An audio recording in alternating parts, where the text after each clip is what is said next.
impacts of 60 gigahertz are not widely published information, but here's what I can tell you. And it's in part, ironically, from the promotional material of the big telecom companies themselves. Here it says, 60 gigahertz has a very distinct impact on none other than oxygen itself. Yes, here are the articles released by companies who are touting the benefits of 60 gigahertz. They openly admit that 60 gigahertz is absorbable by oxygen. You can see in this graph here its impact on oxygen. All the frequencies before 60 gig are not impacted. Then once it hits that frequency, it spikes and becomes hugely absorbed by oxygen. Now, in this article by the companies selling products that are going to run on 60 gig, they say that it's going to help its interference levels. Oh, isn't that nice? They don't want your first shooter video games to lag. And most of us know from mainstream releases promoting FIVEG that things like water and trees are going to get in the way of this frequency. So how in the world does this even make sense that we are using it? Unless their intentions are something else besides faster speeds.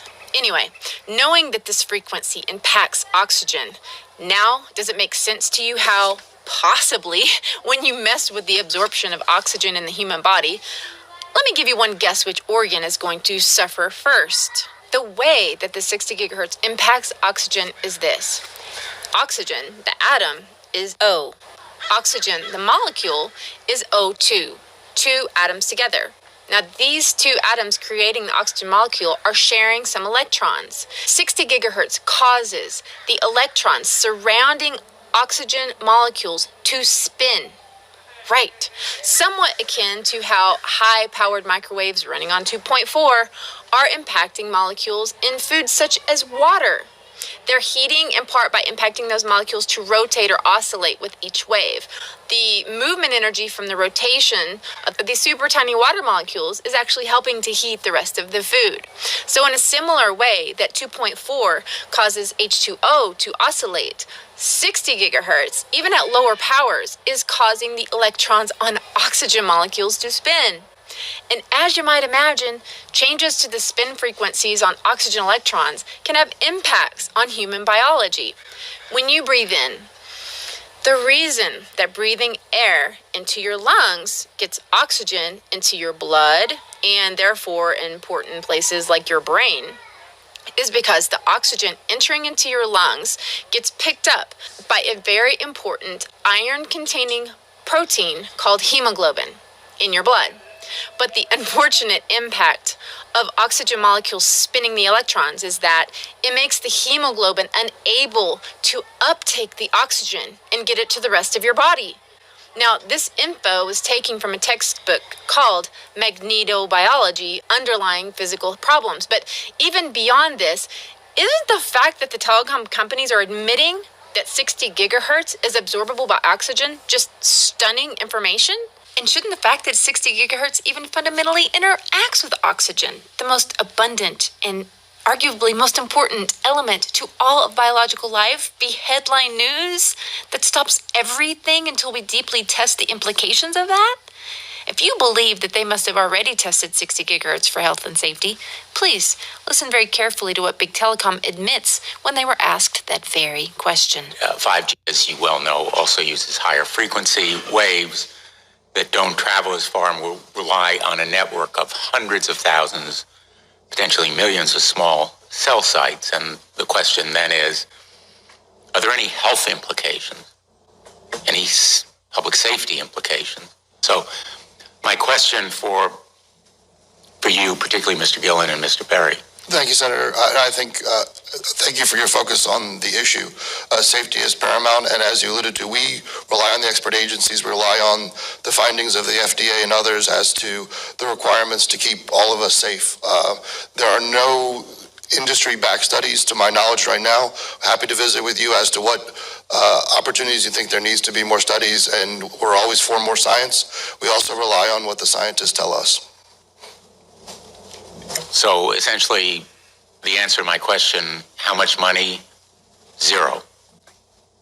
I can certainly follow up with you, Senator. To my knowledge, there's no active studies being backed by industry today.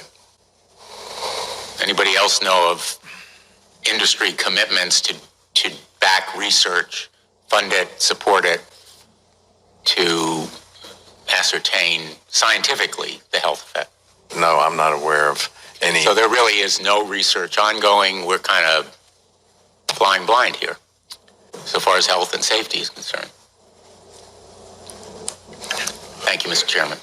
Thank you. Is this all starting to make sense? What they are calling the CV is acute respiratory disease. And while you can't believe 100% anything coming out of China, it seems to me there were enough leaks of people suddenly falling over in the streets that the CH government doesn't want people talking about or sharing, with no other apparent illness.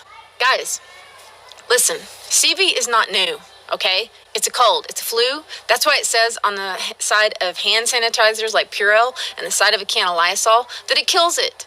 It's common enough to be listed on the most common disinfectants. But now the CH government is admitting that people can have virtually no symptoms and suddenly fall over. No symptoms, but then they can still have it. What is it? Lack of oxygen can do that too, right? I mean, let's use common sense here. What happens to you when you have the flu, right? You start to feel bad, achy, you call in sick, you don't want to go outside, you go to lay down in bed, mama brings you some chicken noodle soup, right? Or you just bopping around fully clothed, doing normal things and fall over. If your lungs are not able to put oxygen in your blood, how long would it take you to fall over? Not long, okay? Not long. So we're going to get into some specific symptomology. Boom, dude. I told you China was doing this. I told you they got the frickin' the FIVE G going on. Here, listen to this. Besides these that I just mentioned in a minute, but I can already hear some of you asking, but Dana, what about those quarantine cruise ships? They weren't even in the city of WHAN. That's very true. And I have some very relevant news for you on that topic. These ships that were quarantined just so happened to be from the Diamond Princess line of cruise ships. So let's check out this PR release from Princess Cruises. Continuing Princess Cruises' comeback new promise, a commitment focused on investing more than $450 million across the global fleet. Now here they go into some of these very expensive upgrades that they have added. Well, one of the upgrades that they go into great detail explaining on their website with high-end marketing videos showing exactly how it works is their network connectivity. Here's from their press release. Carnival Corporation and Regal Princess announces they will, quote, establish a new industry apex in connectivity capabilities. It says, using its newly developed connectivity service, Medallion Net, and working with SES networks. More about them in a minute.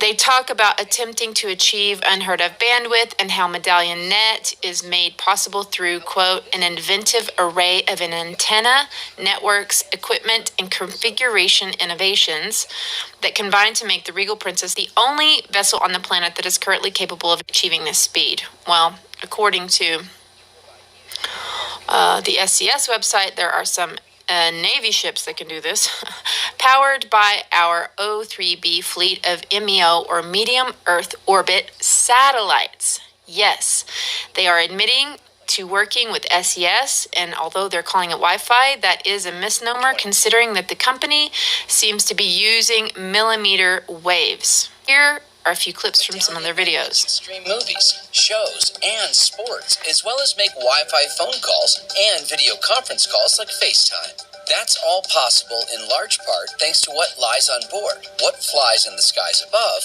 and the way we fuse all the technology together to ensure your experience is as great as possible. Medallion Net uses mid-Earth orbit satellites, or MEO, that are positioned 8,000 kilometers away. There are 20 MEO satellites surrounding the equator that see our Medallion-class ships, which aligns with destinations like London and Vancouver, and which corresponds to approximately 80% of Earth's surface. Geo satellites actually still reign supreme when enabling connectivity in the polar regions. This is because Geo is not impacted by rain and weather. So onboard Princess Cruises ships that feature Medallion Net, we leverage MEO and Geo satellites to keep you connected to the things you love most, and seamlessly shift to Geo when in the north. Thanks, Geo. In these tougher conditions, we're glad you're there. So by admitting in their own video that water can interfere with the connectivity is the giveaway that they are using millimeter waves and not just the type of frequencies that Wi-Fi runs on today. Now, when you look a little more into this company, SES, that's when you find this crazy information. You can see they're presently teaming up with governments, including the U.S. government, and of course our MILITARY. When you look at tabs like this one that starts intelligence, surveillance, and reconnaissance missions, one realizes this company's products and services catalog looks like a homeland security dream or privacy lover's nightmare, depending on how you want to see it. And here you can also see on the SES website that they are using these satellites to beam none other than what? 5G. So, are these passengers getting sick from a VIRUS? That, by the way, they are admitting that the people on the ship haven't been tested for, or are they getting sick from millimeter wave frequencies being beamed at them even while they sit trapped in quarantine? Wow. All right. So what about all those other cities? Other cities that people have left CH4 and still got their CV virus? Well, I mean, the ones that I'm not watching this every minute. I've been working too hard on this piece, but all the cities that I've found that supposedly have this, this has happened to so far, they are people who are already openly advertising that they have FIVEG themselves. Places like South Korea, check. Hong Kong, check. And then to further your questioning about what Central CH is actually dealing with besides the VIRUS, there was that news released in several alternative sources, and some even mainstream in 2018-19, announcing that CH had completed construction of a project to build a giant antenna that was 5 times the size of New York City. Do you remember that? Said this experimental radio antenna is rumored to have taken 13 years to finish, and although its official purpose was, quote, to detect earthquakes and minerals, others speculate it would be used to communicate with submarines. While the article states the exact site of the facility is not being disclosed, but information in Chinese research journals suggests it was in the Huazhong region. Oh, just so happens to include Wuhan, the capital of the Hubei province. There you go. So there's that. But, let's get deeper into what 60 gigahertz can also do. Now, this was an interesting paper released by one specific hospital in WHAN, and this doctor with this YouTube channel, he was going over them in great detail. A lot of people have a lot of attention on this, but unfortunately, they're not looking at it through the eyes of the FIVEG that I'm sharing with you now, and so a lot of things to him don't make sense, but when you look at it knowing this, it all fits together rather perfectly. Of the people admitted and studied in this particular hospital, they got real specific about the symptoms, and so they broke it down from outpatient to those admitted into ICU. And of the people admitted into intensive care, it says this: over 60% of people had acute respiratory distress, respiratory failure. Symptoms included shortness of breath, rapid breathing, and bluish skin tone. Can that happen with lack of oxygen? Yeah. They had arrhythmia.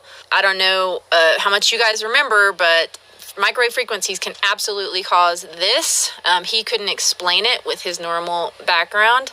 There was also shock. That is a state of insufficient blood flow to the tissues as a result of problems with the circulatory system. Now, of all the muscles that work really hard, wouldn't you say your heart is one of them? So when you start running, you start breathing hard. Why? Your muscles need more oxygen to continue working, right?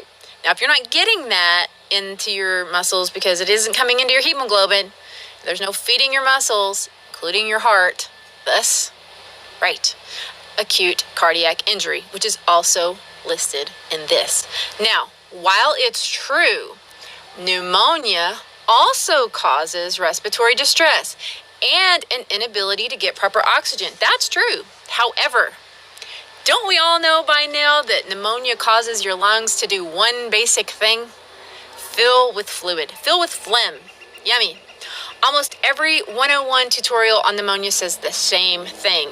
The main problems with pneumonia are the lack of oxygen as a result of phlegm. And how you can even tell what phase of pneumonia you're in according to the color of your phlegm. Well, check this out. Now, much of what I'm finding regarding this CV is pointing to people who don't actually have fluid in their lungs at all, but they have dry coughs. Not wet coughs like this, but dry coughs with no phlegm. So in this same report, this doctor found the same thing, dry cough. But also, these social leaks of media, people who are using social media, they're so desperate. They're desperate to get help. Here they're saying the same thing. Look at this. Inability to breathe and dry cough. So please, would one of you virologists care to explain to me why these people have respiratory distress, aka can't breathe, if there's no phlegm causing the problems with oxygen uptake? I mean, besides the 60 gigahertz frequency making hemoglobin unable to properly bind to oxygen. Now, a lot of people had scans. Scans are showing that people have damage to the lungs. But how do we know that this isn't due to other repercussions of millimeter waves on oxygen itself? I mean, when your voice, this is slightly off topic, but not really. When your voice matches a frequency of a crystal glass, it becomes absorbed by, and it shatters, right? I'm just saying. Why am I having to ask these questions? Also, it's mentioned, acute kidney injury. We know kidneys can be damaged when there's so little oxygen in the blood that the other gases become higher, like carbon dioxide in the other ones. Acidosis of the blood happens. Again, guys, I am not a doctor. Do not listen to anything I say. This is for entertainment purposes only. However, I'm just trying to use common sense here and ask some questions that no one else seems to be asking. So, CV seems to cause many problems. Okay, they can all be tied to a lack of oxygen and acidosis of the blood. Now, we know that the impacts of magnetic frequencies can have a result of things like seizures, right? How often do people with pneumonia have seizures? But we have seen tons of leak footage of people with exactly that, seizures. I've also heard fungal infections mentioned in relation to this, and electromagnetic fields can absolutely exacerbate fungus and mold. Now, of course, people talk about fevers in the media, but they also say they can have all these problems without the fever. How many times have you had flu without the fever? I'm just saying. But along with this theory I'm sharing, wouldn't it make sense, given the possibility of a frequency WEAPON? How do we know if a mild fever can't also be a result of all these other aspects of 60 gigahertz? The answer is, we don't know. We don't know. And I don't want to belabor this, but please, could someone out there who actually knows magnetobiology and who's not employed by the WHO or a big pharma company get on this? Because I'm not qualified. If you're really starting to take all of this in, everything that I'm saying, and you're starting to consider this as a possibility, your mind may start to spin with the major implications, and it should.